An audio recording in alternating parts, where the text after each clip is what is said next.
Speed Petrol 062. I gotta show you something on my snapper. This is my snapper lawnmower here that had a little problem with it, and I thought I'd make a snapper video. Okay? Here's what the deal is. My clutch. This is my rubber clutch. Look, it's all chunked out. All the rubber come off of it. I guess because it's from 1989, it's old. So I bought a new one of these. It cost me 26 bucks. The only thing that holds it on is 4 screws and a plate. There's a thin shim between there, plastic thing, and that goes in there. That just keeps it from wobbling, I guess. It holds it up.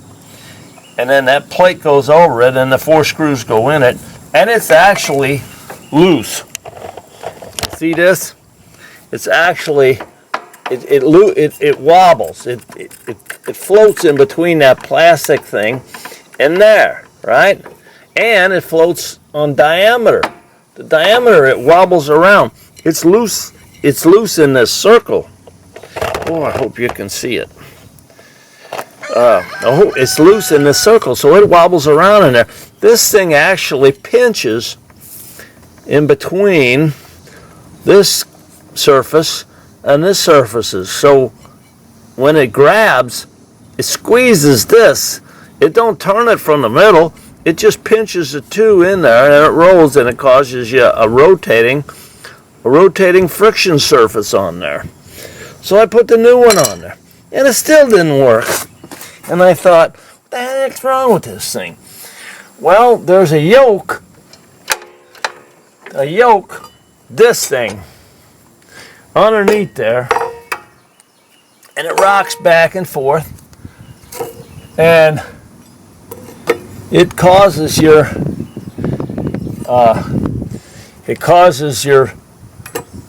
forward. Your forward is on this side, and your reverse is back there, and your neutral's in the middle. When it gets to the neutral, it pulls this away from the disc. When you go the other way, side to side, it pushes it onto the disc. So right now, it's in the middle. But what I had the bottom of this was so wore out that it wasn't pushing the wheel. When I'd get it in gear, it wasn't pushing it up.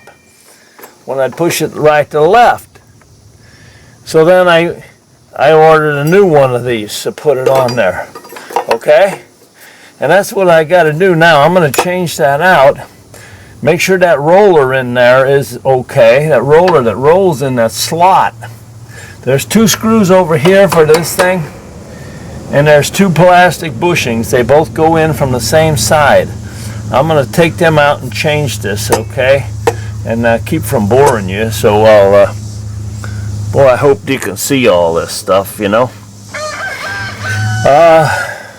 So I'll go ahead and change that out and then turn this back on.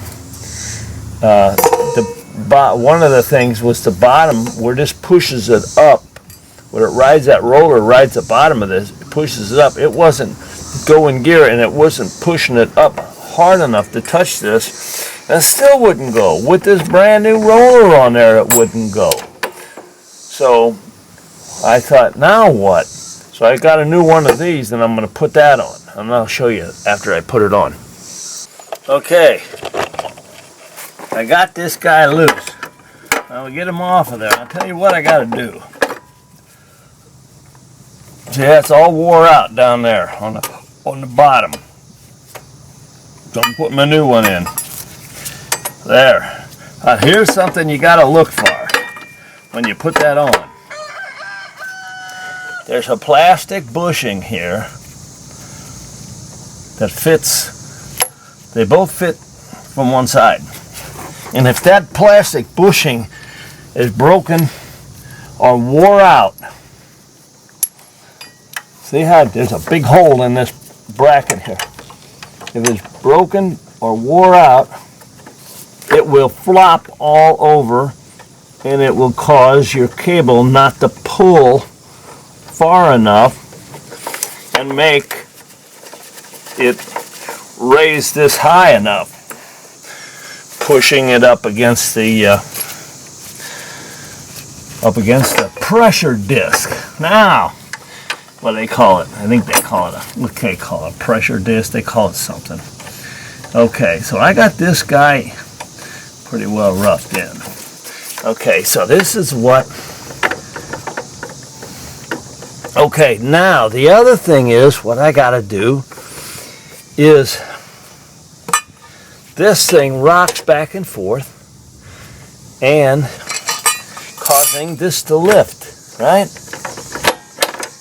Well, if it don't lift far enough, it's not going to rub tight enough, and then it ain't going to run. So here's what I was told to do. I was told to lower this disc.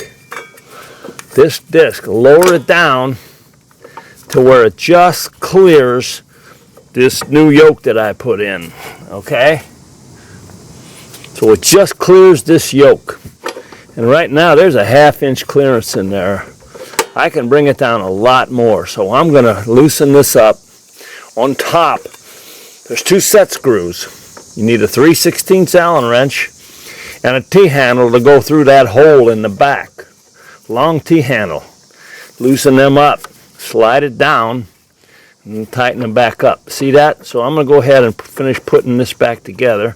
Put my lever back on. And then lower. See how much play that is? That's got to be lowered way down. So it, just so it don't hit that yoke. Now I'm going to go ahead and tighten up these, and then I'll show you lowering it. Okay, so I got this new yoke in there. A new yoke. This is the brake here. Took the old wore out one out, and they didn't. Those 2 holes for the lever here, they didn't have any threads in them, and I couldn't get the screws in. So I had to take it all back out, and then I had to run a tap in them holes and put some threads in there before I put the new one back on. So it took me a lot extra time for the dodos that didn't put the threads in the holes in the sides of this. So now I'm going to get to where I need to bring this down. You see that right there? There's a big gap in between there, and I'm going to bring that thing down next. Okay, what I'm doing, I shine my flashlight in that hole, and I can see the set screws on the behind that. And you know what? They're loose. You only need a T-handle about, really only need a T-handle about that long. 6-inch T-handle would work. But both of them were loose. So now that I got them both completely loose, I know that disc is too high. So what I'm going to do is I got to figure a way to pry that down. You know? I'm going to go get a big screwdriver. Be right back. Okay, I got a big screwdriver. And I'm going to try to pry that thing down. So, let's see if it'll go.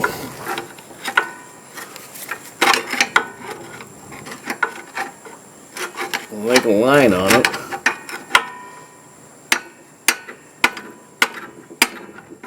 Ooh, that's tight. Nope, didn't move. I gotta flip it over.